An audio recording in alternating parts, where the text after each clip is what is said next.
띠띠 빵빵. 안녕하세요, 코인드라이버 이준환 전문가입니다. 2023년도 6월 19일 오후 5시 48분 영상 시작합니다. 오늘 썸네일이 시장에 대한 대상승에 대한 키워드를 좀 썼는데요. 일단 제가 지난 영상에서 좀 기법에 대해서 좀 알려드렸던 것 같아요. 좋았다고 하시는 분도 많을 거고요. 그래서 혹시나 영상 시작하기 전에 장은 정말 지루합니다. 장은 지루한데요. 그래도 알아두시면 좋을 거 있죠. 제가 십신매매법도 그렇고 항상 좋은 것들 많이 알려드렸던 것 같은데요. 거래량을 보고 상승인지를 유추할 수 있는 시간에 대해서 말씀을 드렸습니다.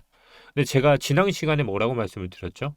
지금 세력이 들어와 있다. 그 세력이 지금 빠져나갔냐를 묻는 게 물으신다면 세력 안 빠져나갔다라고 말씀을 드렸는데요. 제가 그러면서 지금은 분할 매수 시점이라고 말씀을 드렸습니다. 제가 영상 초반이지만 결론부터 말씀드리겠습니다. 저는 지금 분할 매수 해야 하는 시점이라고 생각을 하고요. 지금 2% 3%또 올라갔을 때 하면서 못하는 것보다는 지금 차라리 분할 매수를 조금이라도 해놓는 게 투심적으로도 안정화라고 생각을 합니다. 제가 기억하시는 분은 다 아실 거라 생각하는데요. 제가 이 부분 깨졌을 때 50% 손절 말씀드렸습니다. 그리고 장대 양봉이 2분의 1 내려오면 다시 손절한 거를 사라고 했죠. 지금 시점인 것 같아요. 50% 손절하신 분들은 지금 최소한 10%에서 20% 들어가도 리스크상으로는 개수를 늘릴 수 있는 찬스인 것 같고요. 왜 그러냐 물어보시면 다시 어제 영상에서 말씀드렸던 거래량을 잘 봐라. 지금 거래량 안 빠졌다. 거래량이 이때 장대 양봉이 터져 나왔습니다. 이때 이 빨간 것들이 다 매수 세력이라고 봤을 때 빨간 거 외에 음봉의 거래량이 매수세보다 지금 낮습니다. 결국 세력이 지금 들어온 후부터요. 거래량이 터진 게 지금 없습니다. 결국 저는 지금 계속 말씀드렸다시피 금리에 대한 거 지금 4월, 5월, 6월 다 어느 정도 예측이 맞았고요. 지금 시점으로는 상승으로 턴을 할 수 있는 시점이라고 저는 좀 고민을 하고 있고요. 현재 26,413에서 머물러 있습니다. 현재 차트는 26,413에서 머물러 있는데요. 이 26,413이 오늘 이런 분석이 나왔더라고요. 28,000달러 돌파 시 두 달간 시장 조정 추세 끝낼 수 있다라는 분석이 나왔는데요. 저도 동일합니다.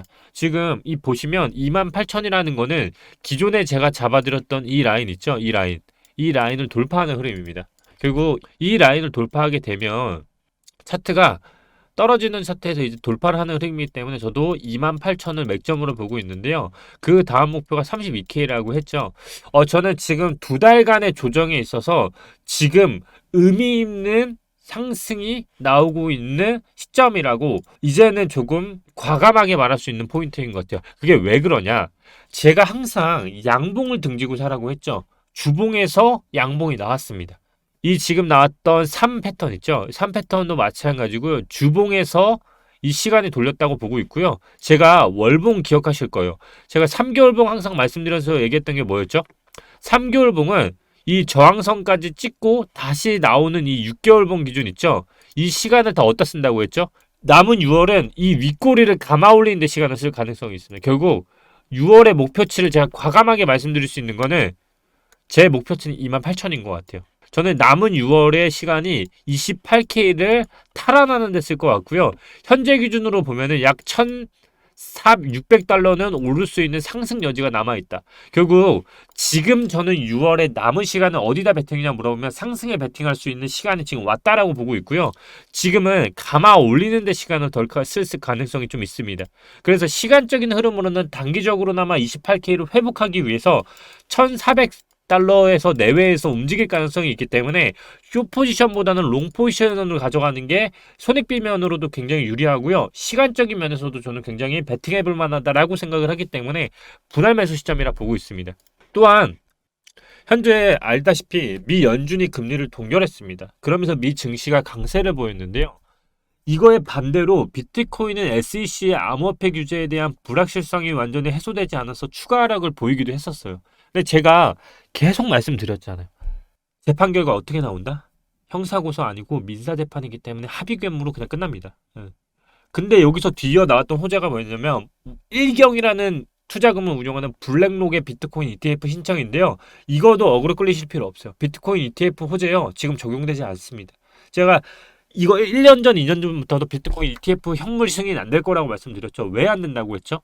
시기가 지금 제도권 하에 들어오기 전에 ETF 신청이 선으로 되지 않습니다.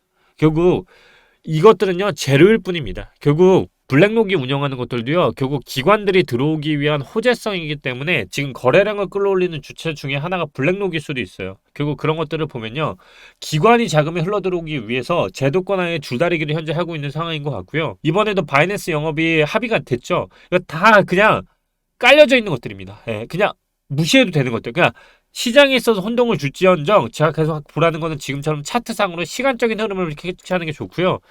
절대 깨지지 않는다고 저 말씀드렸죠. 7월까지 이 가격 내려가지 않는다. 결국 장대 양봉으로 끝났고요.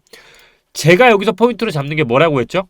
바로 지금 6월의 흐름에서 장대 양봉이 이렇게 끝났을 때 다음 흐름을 봐라. 7월에 이 봉이 생각나는데 이 7월에 생각나는 이 봉부터 생각나죠. 7월 1일부터 생각됩니다.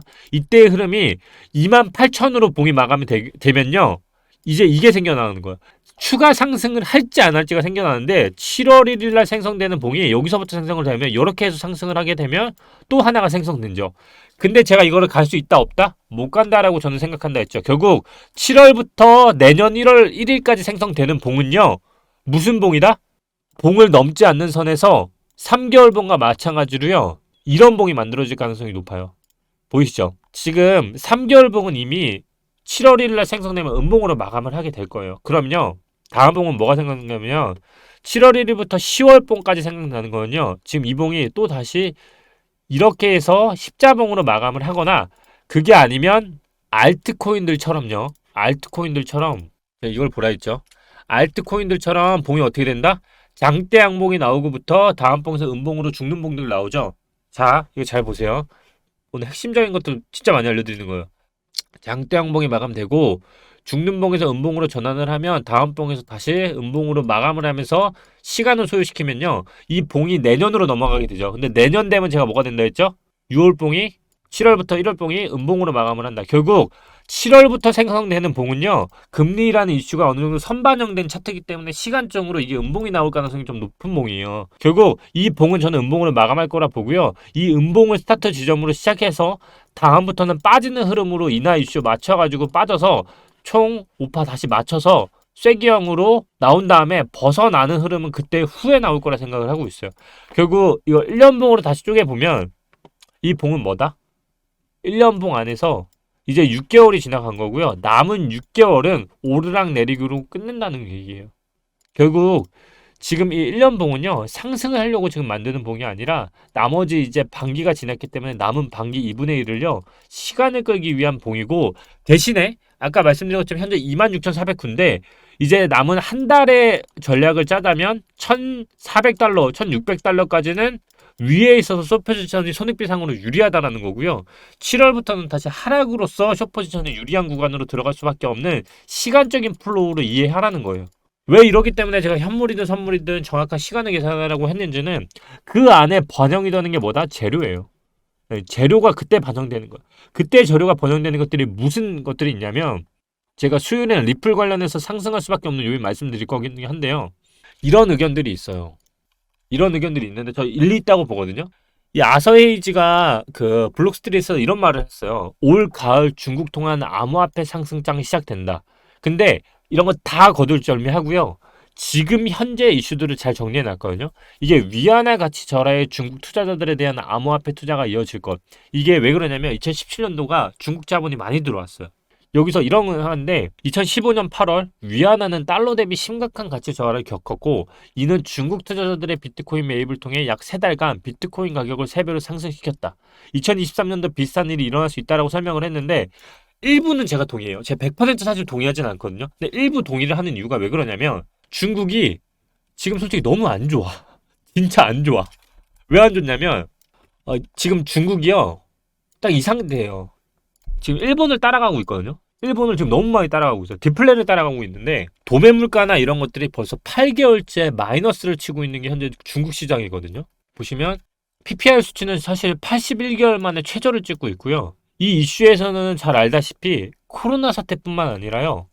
가장 문제가 뭐냐면 미국 이게 지금 문제가 내수 시장에 너무 의존을 하고 있어요. 중국이 지금 가장 못하고 있는 게 수출이거든요. 수출이 잘 알다시피 지금 국제적인 정세 같은 게 불안정하잖아요. 이 수출이 없고 내수 경제로만 하려고 하다 보니까 중국 경제에 대한 활력이 급격적으로 떨어지고 있어요. 중국의 3대 경제 동력이 뭐냐고 물어보면 부동산, 그리고 인프라 투자, 그리고 수출이거든요. 근데 부동산은 2년 가까이 침체가 지속되고 있고요. 이 부동산 침체가 되다 보니까 지방 정부 재정 수입은 40%를 차지하는 토지 사용권이나 이런 것들이 수익이 줄어들고 지방 재정 악화되고, 그러면 또 뭐가 되겠어요? 지방에 대한 인프라 투자를 할 수 있는 게 없다는 거죠. 근데 여기에 또 뭐가 터졌냐면 시티그룹 터졌어요. 이게 결국 일본의 경제와 불황을 겪었던 것들이 굉장히 닮아가고 있거든요. 여기에 잘 알다시피 반도체 시장 미국이 틀어막았습니다. 이런 시점에서 역전 지점을 이제 끝나버렸고요. 일부 동의하는 부분은 아서 헤이지가 말하는 거는요. 중국이 현재 암호화폐로 인해서 자금줄들을 수출할 수 있는 것들을 암호화폐로 풀린다는 논리는 저도 비슷하게 생각을 하고 있고요. 왜 그러냐면 현재 아서헤이지가 중심적으로 말하는 이 부분, 중국을 통한 암호화폐 상승장의 논리로 지목한 사건이 바로 SEC의 과도한 규제 집행과 이로 인한 미국 암호화폐 자본의 이탈인데요. 이 부분은 저도 동의를 해요.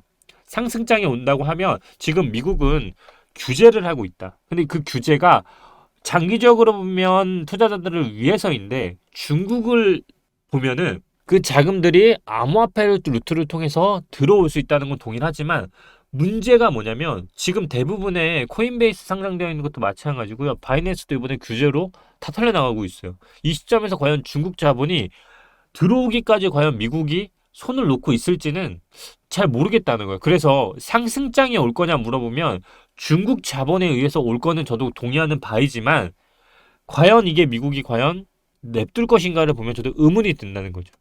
결국 자본의 분화구가 분출을 일으킬 수 있는 중국 자본은 동의한다. 근데 이 아서헤이지가 말하는 새로운 루트는 결국 어디냐면 홍콩이에요.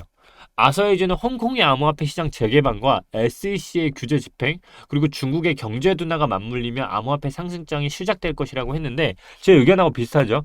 저도 중국의 경제 둔화가 지금 심각해요. 중국 경제가 심각하고요.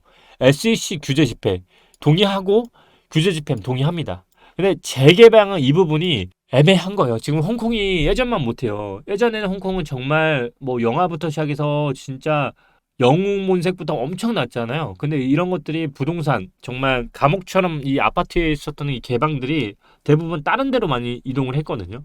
근데 그 중에 이동의 문제점들이 뭐였냐 물어보면 홍콩이 중국에서 많이 편입을 됐기 때문이에요. 근데 이런 것들이 미국이 계속적으로 가둬놨었거든요. 그러니까 결국 지금 미국과 중국에 있어서 계속적인 힘자르기에 있어서 이걸 과연 미국이 가만둘 것인가는 조금 애매한 것 같고요. 이거를 제가 차트적으로도 접근을 해봤을 때 저는 올 하반기가 상승보다는 하락 쪽으로 갈 가능성이 높다라고 보고 있고, 그나마 이제 나은 거는 2달 동안의 현재 조정 기간을 봤을 때 일시적이나마 반등을 32K까지 할 것이라 보고 있다. 근데 그 하반기에 오는 게 아서헤이지가 생각하는 만큼의 상승장일지는 좀 두고 봐야 할 문제인 것 같아서요. 전체적으로 차트들은 지금 어쩔 수 없이 만들어진 차트만 봤을 때는 아직까지는 하락 구간에 있대. 그래도 무분별한 하락을 지금부터는 보기보다는 분할 매수로서 대응을 하면 최소한의 리스크는 저는 질 거라 보고요. 제가 비트코인을 잡아드릴 때도 50% 손절하는 게 맞는 구간이라고 말씀드린 것처럼 저는 이제는 반대로 말을 합니다. 지금은 풀베팅보다는 어느 정도 비중을 그래도 다시는 매수해도 지금은 이제는 다시 괜찮은 구간으로 접어들고 있고요. 이 구간에서 잡아드릴 때 여기는 손절을 하는 게 맞는 구간이라고 하고 쭉 빠졌죠. 그리고 이제 다시 와서 매수를 하냐 물어보시면 저는 분할 매수에서 10% 20%는 이제 가져가도 되는 구간이라고 선으로 말씀을 드리는 거예요. 24K까지는 분명히 오지 않았지만 올 것까지 감안을 해서 지금은 분할 매수를 좀 해도 지금은 그래도 리스크적으로 괜찮은 구간이고, 손익비적으로도 흐르는 것보다 위로 베팅할 가능성이 좀 높아지는 구간이기 때문에 지금부터는 괜찮은 구간이라고 좀 조심스럽게 말을 하는 것 같습니다. 저는 항상 불확실하게 이거다 저거다 말하는 것보다는 어느 정도 리스크를 다 고려하고 들어가기 때문에 좀 참고하시면 좋을 것 같고요. 오늘 이렇게 아서에이지뿐만 아니라 기존의 거래량을 통해서 지금 세력 빠지지 않았고, 이 부분에 대한 건 지난 영상 보시면 세력이 왜 안 빠졌는지를 알 수 있을 거고요. 다시 말씀드리지만 거래량 대비 지금 매도 세력은 그렇게 나오지 않은 걸 봤을 때 한 번 더 남은 6월의 마지막 11일 기간은 되갚는 데 있어서 월봉을 되살리는 데 아마 시간을 쓸 가능성이 있고요. 그 구간은 28K를 먼저 회복하는데 쓸 것 같습니다. 그렇게 시간이 쓰면 이제 7월에 됐을 때는 28K를 돌파를 하느냐, 돌파하지 않느냐의 흐름이 나올 거죠. 그거는 이제 저와 같이 흐름을 이제 보면 되고요. 오늘 영상은 여기까지 준비를 해봤고요. 제가 수요일에는 많은 대중의 관심사인 리플에 대해서 좀 다뤄볼 건데요. 리플은 현재 상승 요인 10가지가 나왔어요. 제가 이 부분이 맞는지 한번 좀 돌이켜보면서 보겠습니다. SEC와의 소송에서 10가지에 대한 이유가 나왔는데요. 이 근거가 맞다고 하면 리플을 토대로 증권화에 들어가 있는 코인들 어떤 코인들이 상승의 요인을 미칠지 궁금하시다면 구독, 좋아요 부탁드리고요. 영상 시청 끝까지 해주시기 바랍니다. 감사합니다. 오늘도 이진환 전문가였습니다.